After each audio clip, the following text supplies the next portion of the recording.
We're now going to use a similar process to replace the sky in the second clip with a few key differences. We're going to use the color range effect to key out the sky instead of the key light 1.2 effect.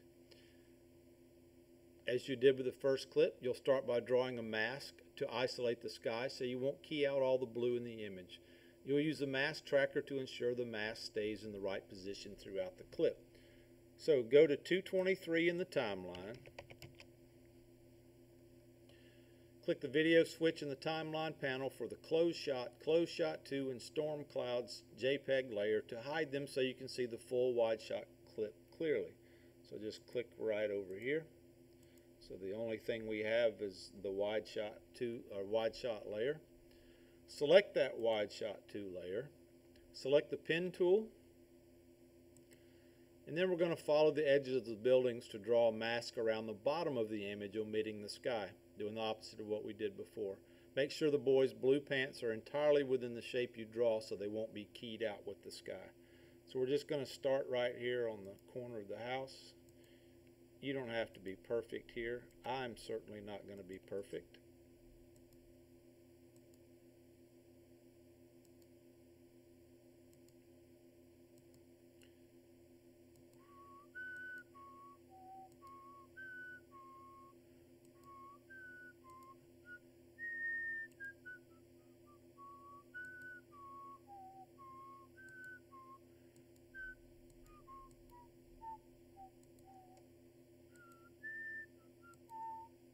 Going down this time instead of going up around the clouds.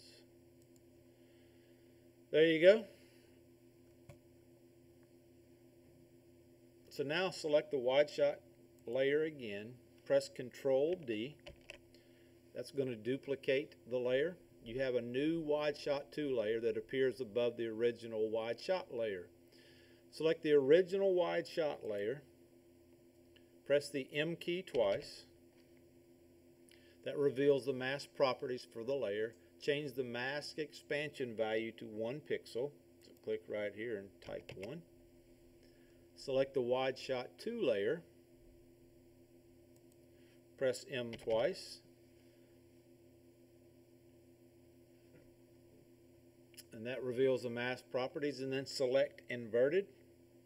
So check that box right here that says inverted. The area that is masked in the wide shot 2 layer is inverted. What is masked in the wide shot layer is not in the wide shot 2 layer, and vice versa. To see this clearly, temporarily hide the wide shot layer and show it again. So if you hide this, you can see, there you go. Select mask 1 in the wide shot 2 layer, and then right click it, and then choose track mask. In the tracker panel, we want this to be position, and then click the track selected mask forward button, that one right there. Click on that, and the mask tracker tracks the mask as the camera moves. When the analysis is complete, go back to 223 in the timeline. Under the wide shot layer, we're going to right click on mask 1, choose track mask. Make sure this says position, and then we're going to click track selected mask forward and let that run. Once that's finished, we're going to hide the properties for all the layers. The color range effect keys out a specified range of colors. This key effect is especially useful where the color to be keyed is unevenly lit. The sky in the wide shot clip ranges in color from a deep blue to a lighter shade near the horizon, a perfect candidate for the color range effect. So go to 223 in the timeline again. Select the wide shot 2 layer. Choose Effect, Keying, and then Color Range. Select the key color eyedropper next to the preview window. So this one on the top right here. And then in the composition panel, click a mid-tone blue color in the sky to sample it. The keyed out area appears black in the preview window. So you see right over here it's black in the preview window.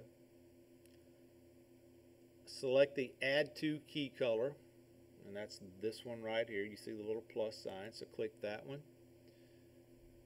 And then click another area of the sky. Repeat that step until the entire sky has been keyed out, including the clouds. Don't worry about the boy's shirt being affected. The cloud color will match it later. So click this plus again, and we're just going to keep doing that until all the clouds are gone.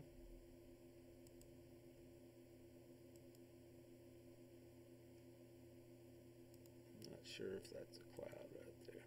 Okay, so it should look like that. With the original sky keyed out, you're ready to add the storm clouds to the scene. Click the Project tab up here in the top, and that displays the project panel.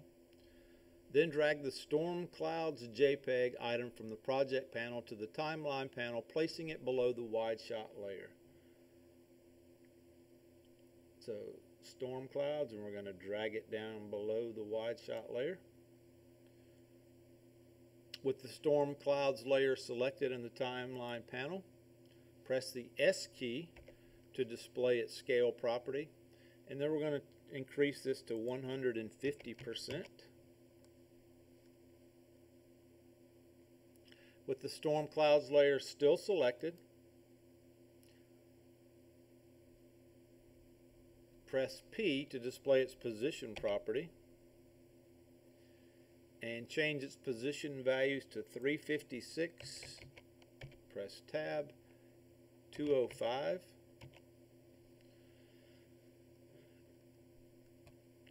With the storm clouds layer selected,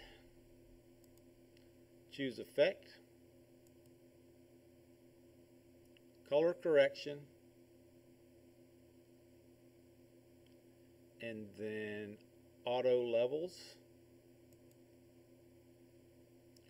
Change the white clip value to 1%. So right here, we're going to change that to 1. Again, because the clip was shot without a tripod, the camera shifts. The cloud should shift with it. We're going to track the motion to sync the clouds with the foreground elements, just like we did for the other clip. So make sure the current time indicator is at 2:23. Then select the wide shot layer.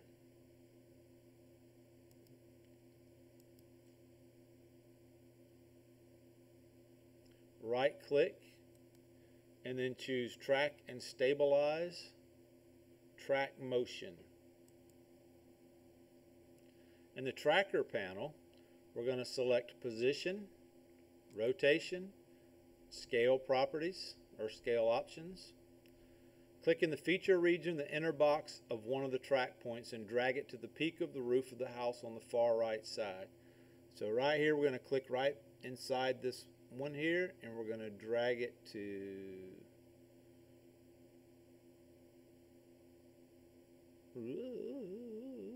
there. Then drag the feature region of the other track point to the peak of the house straight across from it. So we're going to go right over to here. Voila. In the tracker panel, click Edit Target. So check that button right there. And then in the Motion Target dialog box, so click this, and we're going to select 6 Storm Clouds JPEG from the layer menu, and then click OK. Make sure you select the second Storm Clouds JPEG file and not the first one, that layer 3 one. You want the one that is associated with that wide shot layer. Click the Analyze Forward button. This button right here, Analyze Forward.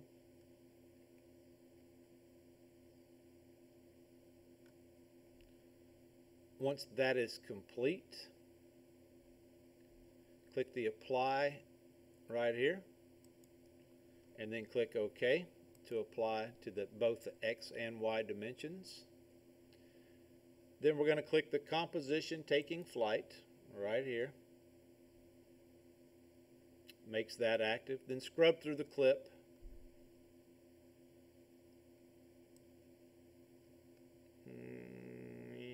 Scrub through the clip. The clouds follow the movement of the camera, but because the layer was scaled, they may not be in the right position. Hide all the properties for all layers.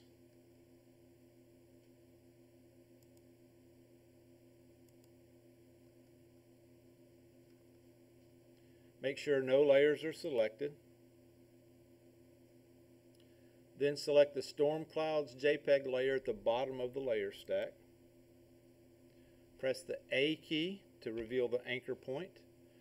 Adjust it to 941, tab, and 662. Make the close shot 2 in the first Storm Clouds, these layers visible again. Everything should be visible. And let's click File and then Save. And this will end this recording.